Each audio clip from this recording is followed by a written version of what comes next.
Welcome back to Yang Daily. I'll be your host, Alex Cheney, bringing you all the Yang news you need to live your life right. Alright, let's get rolling. Lot to cover today. I actually kind of had to speed run the second half of this episode. Little weird. There goes my day off. Reminder that you're on your own for Saturday news. Shout out to our Tier 3 patrons, Peter Park and Shay Meehan, as well as all our other patrons. You are all vital to this operation. Let's get to the news. Things aren't looking good for the economy. After the Senate essentially gave up on stimulus, offering nothing more than an emaciated $500 billion package, Trump is getting desperate for a deal to win voters before the election. After starting negotiations with the House, lowballing an offer, then calling it off, then calling it back on immediately after the stock market dropped, then offering various minor standalone pieces, Trump has now bumped up his previous comprehensive offering to $1.8 trillion. Unfortunately, it's all ultimately pointless, as it will still have to go through the Senate, and McConnell still says a deal is extremely unlikely in the next 3 weeks, even going so far as to call economic relief for starving Americans a, quote, extraneous issue, end quote.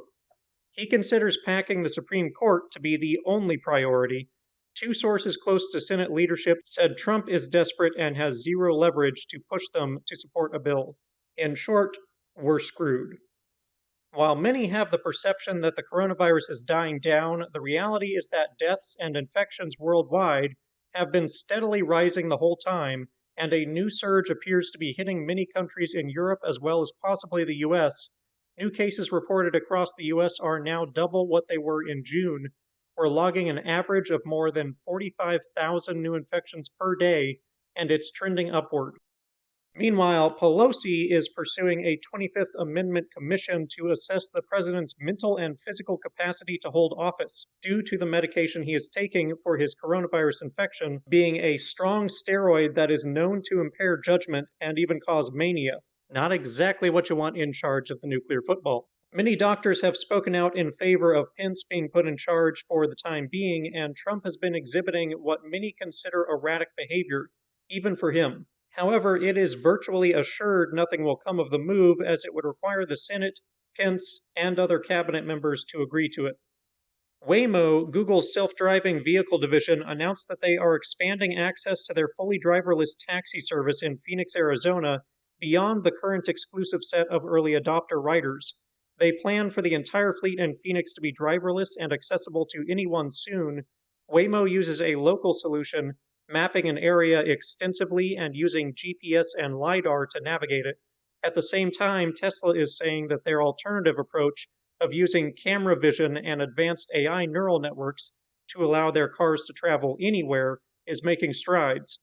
Musk recently announced they will soon be releasing a newly rebuilt OS to the public, which uses 3D visual computation as opposed to the previous 2D. Musk claims the build, which he uses in his own car, is capable of zero-intervention driving, albeit highly inconsistently as of yet.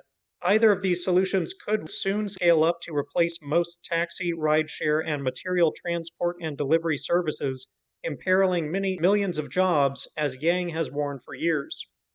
Republican Senator Mike Lee made a disturbing comment during the VP debate that has many alarmed. He said, quote, "Democracy isn't the objective. Liberty, peace, and prosperity are. We want the human condition to flourish. Rank democracy can thwart that." End quote. Actually, he said prosperity, but I interpreted. Now, it should be said that he had been dissembling over the semantics of the definition of democracy before this, saying that we are a republic, not a democracy. It's a stupid argument since we are both. We are a democratic republic, commonly referred to as democracy in modern times.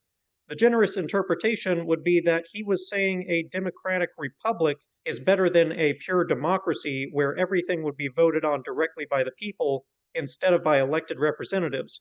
But I do find it concerning that he offered no clarification when people inevitably took it as a rejection of our democracy, especially given that he's currently supporting an authoritarian president.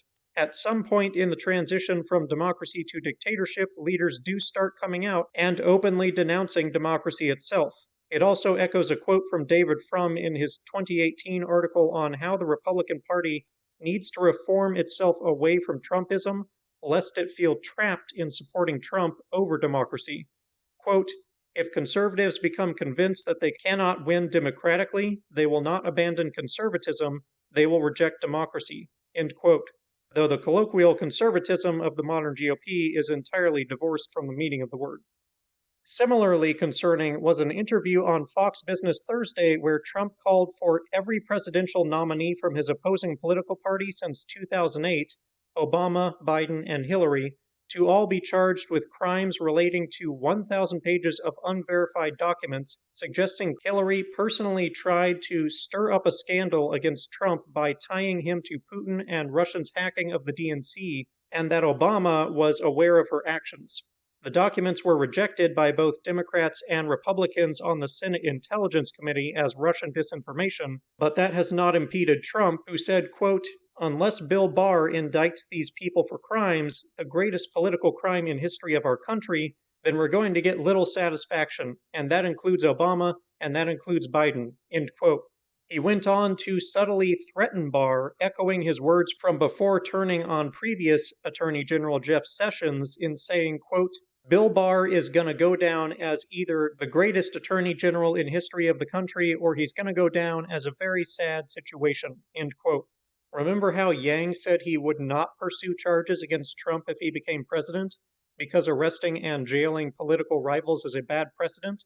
He didn't even want to do that when Trump has very clearly violated numerous laws. Trump wanting to jail his political opponents on false charges is exactly the sort of dictatorial banana republic action that Yang wanted to avoid bringing into America. If Trump is willing to threaten the Justice Department into trying this now, imagine what he would do if he successfully bypasses the Democratic vote this election. You can find further information on the validity of the charges in the thread below. Since I didn't watch the entire VP debate, I missed an important part, one where Pence was asked how the Trump administration would defend coverage for pre-existing conditions if Trump overturns the Affordable Care Act, which currently provides those protections, in court. His answer? Abortion is bad. No, the recording didn't skip. This was his answer to the pre-existing conditions question. He completely ignored it. Why? Because they have no intention of protecting it.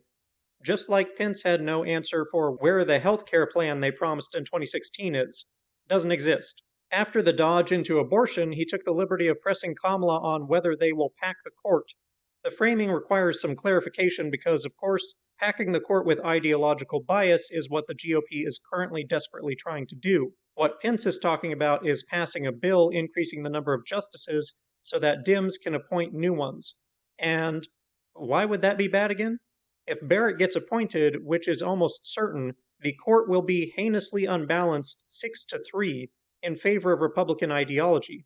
Appointing new justices as long as it's just enough to rebalance the court seems like a very good thing. Courts are not supposed to be partisan, they are supposed to be impartial. Since no one can really be impartial, it's best we appoint people who are as close as possible to that ideal, but also maintain an ideological balance to acknowledge reality. That Pence is trying to imply Democrats will be doing something wrong by trying to correct the partisan imbalance that Republicans are currently trying to create strikes me as absurd. If Democrats went to the other extreme, creating an opposite imbalance, of course, that would be bad, which is why we should pass the bill Ro Khanna proposed, which mirrors Andrew Yang's own SCOTUS policy, to create term limits and a system to ensure a regular cycling of judges, which prevents ideological imbalance on the court. But much more alarming was Pence's answer when he was asked specifically, quote, "If Vice President Biden is declared the winner and President Trump refuses to accept a peaceful transfer of power, what would be your role and responsibility as Vice President? What would you personally do?" End quote. His answer? The same as his authoritarian running mate. He didn't answer. He repeated conspiracy theories about Obama spying on Trump and mail-in fraud. He did not say what he would do if Trump rejected democracy. That was his answer. And to me, that is an answer. He would follow Trump into a banana republic dictatorship. We now have both the president and vice president of the United States on record refusing to commit to a democratic election. This is code red for America, and it's insane that people are squabbling over the dumbest things while an authoritarian coup is right in front of their noses. This is the takeaway from both debates. Trump and Pence reject democracy. Okay, so now that all that fun stuff is out of the way, we get to the speedrun portion because we are running out of time. So Evelyn is back to hosting fundraisers, this time for Biden. Yang contributed to a discussion with Nicole Hannah-Jones and Chloe Hilliard on the reality of the American dream on Peacock TV. He'll also be hosting a Get Out the Vote event with Beto on the 12th at 9 a.m. Central. Trump backed out of the second presidential debate, and Biden's apparently talking about hosting a solo town hall instead. Trump is planning to go back to hosting rallies just 10 days after catching COVID, potentially putting his fans at risk, so nothing new there really. Tomorrow marks the end of the week of mourning for the lives lost to COVID. You can find a local mourning event near you at the link below. David Kim will be among the candidates celebrating at a virtual Green New Deal rally by Sunrise Movement LA. The state of Vermont is about to legalize weed. And finally, a new poll shows Jaime Harrison beating incumbent Republican and lying sycophant Lindsey Graham by 1%. We need to get him higher to avoid voter suppression shenanigans, gang. Harrison is OG Yang Gang. We need him in there. And that'll do it for today's Yang Daily. Bookmark and share the VP debate threads, Vermont legalizing weed, and Harrison's poll. Do what you can to push Jaime over the top. Help recruit other organizations to the cause and get everyone to sign the UBI petition. Flood Congress and Trump with calls, tweets, and letters using the Resist Bot or Income Movement easy contacts below. If you need help, consult Humanity Forward, the Income Movement Aid Database, the Mission Asset Fund, United Way, or the H3 podcast thread. And don't forget to Yang Daily.